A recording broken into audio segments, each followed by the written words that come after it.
ராகுல் எப்போதும் மீராவை தூரத்திலிருந்து பரிதவிப்புடன் பார்த்து கொண்டிருந்தான். அவள் சிரிக்கும் விதம், முடியை பின்னிச் செய்வது, கணிதத்தை கவனமாகச் செய்வது, அனைத்தும் அவனுக்கு இனிமையான நினைவுகளாகவே இருந்தன.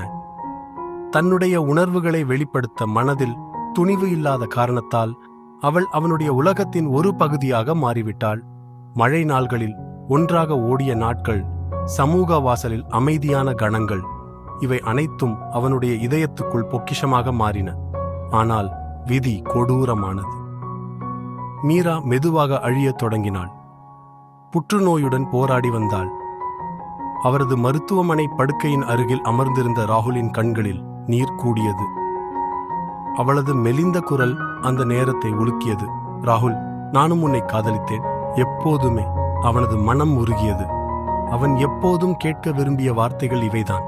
ஆனால் இப்படி ஒரு தருணத்தில் அல்ல.